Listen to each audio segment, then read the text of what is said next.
तो फ्रेंड्स, अब हम लोग बात करने वाले हैं एटॉमिक मास यूनिट की। एटॉमिक मास यूनिट की एटॉमिक मास यूनिट सिंपली क्या होता है? 1/12 mass of this 612 element atom sorry, ठीक। 1/12 मास ऑफ दिस 612 एटम। कहने का मतलब क्या होता है, आप लोग यहाँ पे देख लीजिए।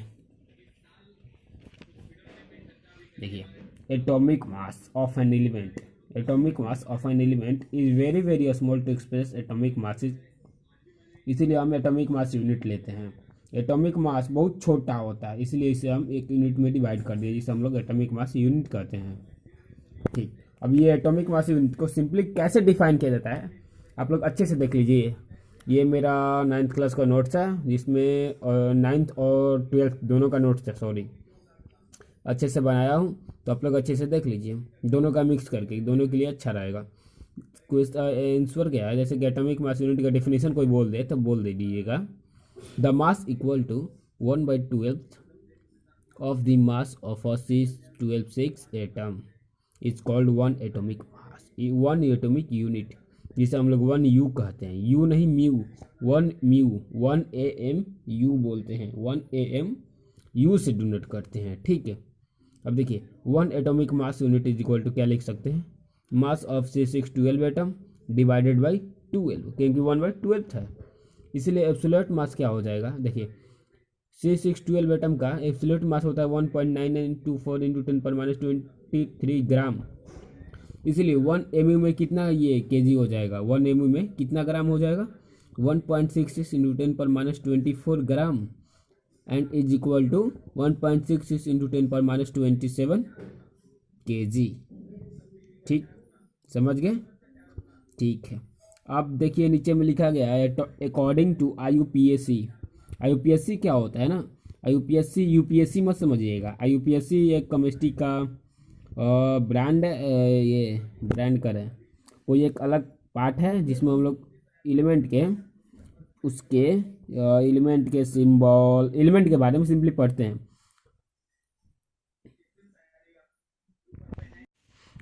According to international union of pure and applied chemistry IUPAC, इससे क्या होता है? The average mass of an atom of any element in atomic mass unit is called its atomic मास।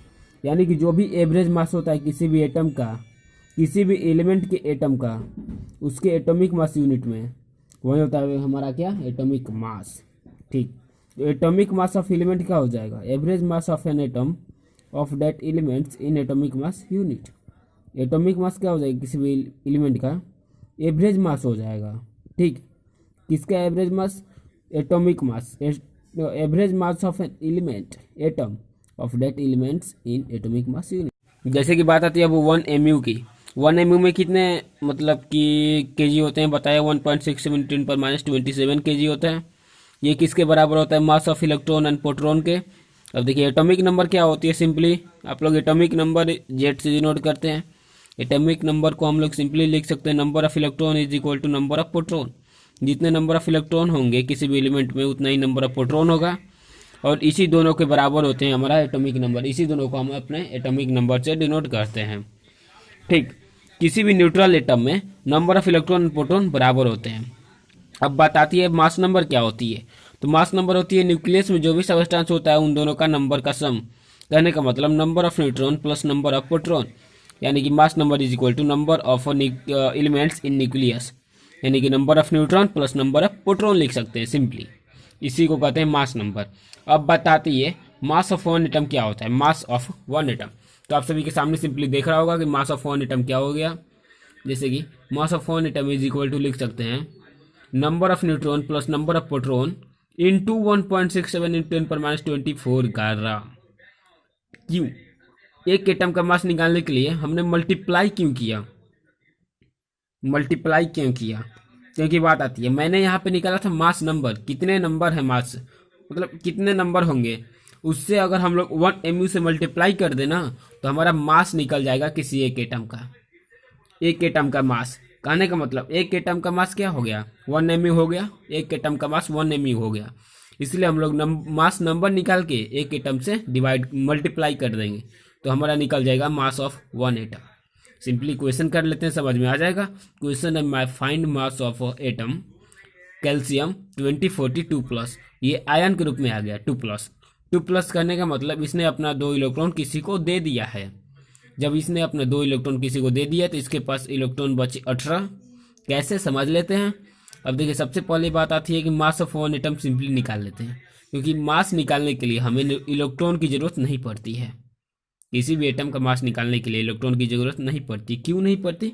क्योंकि इलेक्ट्रॉन का मास इतना निगलिजिबल होता है, 0 मास होता है, माना गया 0 मास, इसलिए हमें से जरूरत नहीं पड़ती है। तो number of proton plus number of neutron कितना दिया है? 40 दिया है। देखिए, ये ऊपर वाला क्या है? ये ऊपर वाला हमें डिनोट करता है मास नंबर और नीचे वाला डिनोट करता है एटॉमिक नंबर। ऊपर वाला मास नंबर, नीचे वाला एटॉमिक नंबर। अब इसीलिए मास नंबर में क्या बोला? जितना मास नंबर होगा इंटू नंबर 1 एम मल्टीप्लाई कर देंगे। 1 एम में कितना केजी होगा, कितना ग्राम होगा, उसे मल्टीप्लाई कर देंगे। इसमें केजी में भी निकल सकता है, -27 ले लेंगे तो केजी हो जाएगा। वैसे ही इस कैल्शियम 2+ का एक एटम का मास हो गया 6.82 इंटू 10⁻24 ग्राम। ओके, अब नंबर ऑफ प्रोटॉन इसमें कितने? 20, जो एटॉमिक नंबर के बराबर है। और नंबर ऑफ इलेक्ट्रॉन कितने हैं?